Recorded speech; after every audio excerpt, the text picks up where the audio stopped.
भले ही बात ज़ुबान से नहीं कही जा सक रही हो, लेकिन आंखें बताती है कि क्या इस दिल का दर्द है और किस तरह का गर्व है उन्हें अपने उस सपूत पर जिसने देश की रक्षा के लिए अपना सर्वोच्च बलिदान दे दिया।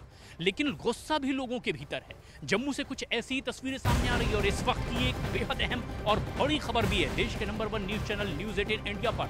जिस तरह से जम्मू कश्मीर के कुछ खास इलाकों में आतंकियों की मौजूदगी की खबर, उसके बाद एनकाउंटर शुरू हुआ और जांबाजी से लड़ते हुए अपने प्राण न्यौछावर किए हैं ऑफिसर्स ने। उसके बाद जम्मू में गुस्सा देखे जा रहा है, लोग सड़कों पर उतरे हैं, पाकिस्तान के खिलाफ जमकर नारेबाजी हो रही है।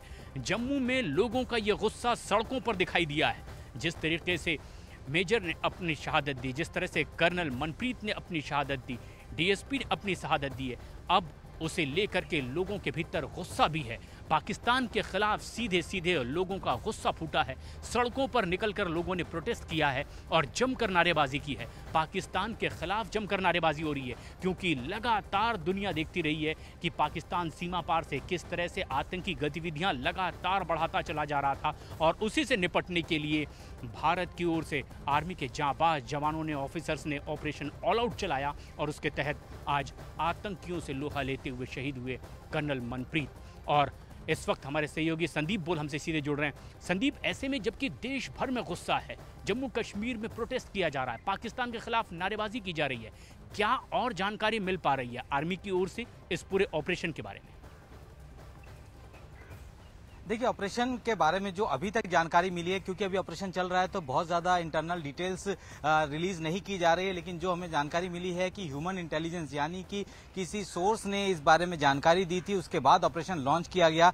जब वो इस इलाके में पहुंचे तो वहां जिस जगह पर ये इनकी गाड़ियां रुकी और वहां जाके उन्होंने जब पूछताछ की तब उनको बताया गया कि ऊपर कोई हाइड आउट है।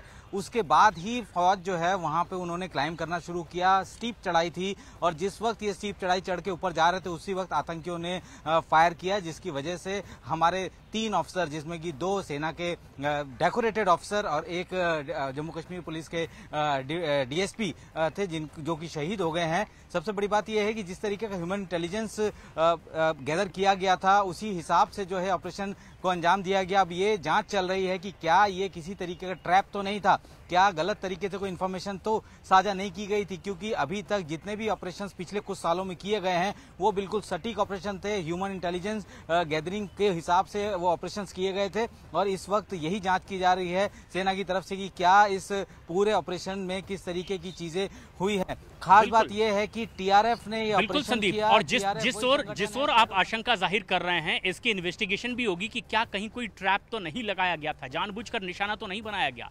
लेकिन हमारी कर्नल मनप्रीत के परिजनों से भी बातचीत हुई है, उन्होंने कहा है कि सेना मेडल से उन्हें नवाजा जा चुका है। जिस तरह से जांबाजी से इसके पहले भी वो कई आतंकियों को मौत के घाट उतार चुके थे, पूरी योजना बना करके वो इस तरह के मिशन में आगे बढ़ते थे।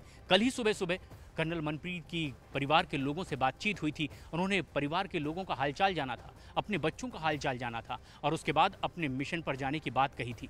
लेकिन इस वक्त हमारे सहयोगी रिफत अब्दुल्ला ग्राउंड जीरो पर मौजूद हैं, अनंतनाग में ही। जिस तरीके से वहां अब ऑपरेशन लगातार जारी है, क्या ताज़ा अपडेट और रिफत मिल पा रही है वहां से?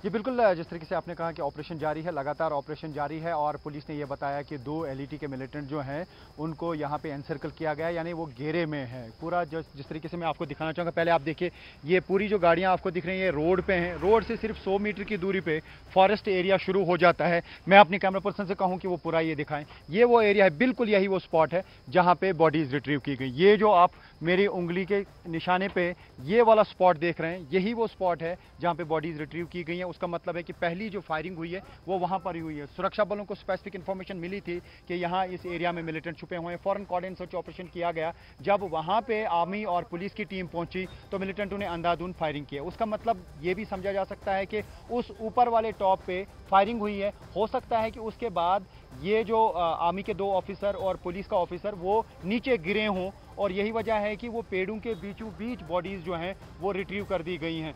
तो काफ़ी डिफ़िकल्ट ऑपरेशन रहा है और यहाँ पे आप देख सकते हैं कि आर्मी यहाँ पे लगी हुई है इर्द गिर्द हर तरफ से, जितने भी स्पॉट्स हैं। हालांकि हमसे यह कहा जा रहा है कि आप यहाँ से हटिए, आप यहाँ से निकलिए। हम लेकिन दर्शकों को दिखाने की कोशिश करेंगे, बिल्कुल उंगली दिखा के। ये आप देख सकते हैं यही वो बिल्कुल स्पॉट है जहां पे पहली फायरिंग हुई है और उसके बाद यहीं पर ही बॉडीज रिट्रीव की गई हैं आर्मी ऑफिसर्स की, जिसमें कर्नल भी शामिल हैं, मेजर भी शामिल हैं और पुलिस के डीएसपी शामिल हैं। और यहाँ पे माउंटेनियर्स की टीम को लाया गया, जिन्होंने रस्सियों की मदद से जो है बॉडीज़ को नीचे लाया, स्ट्रेचर साथ में लिए थे। डिफ़िकल्ट था, पहले हेलीकॉप्टर जो है कल काफ़ी देर तक इर्द गिर्द घूम रहे थे, लेकिन हेलीकॉप्टर के ज़रिए इस वाले टफ माउंटेन पे जिसका स्टीप बहुत हाई है वहाँ पे बॉडीज़ रिकवर करना हेलीकॉप्टर के ज़रिए बहुत मुश्किल था।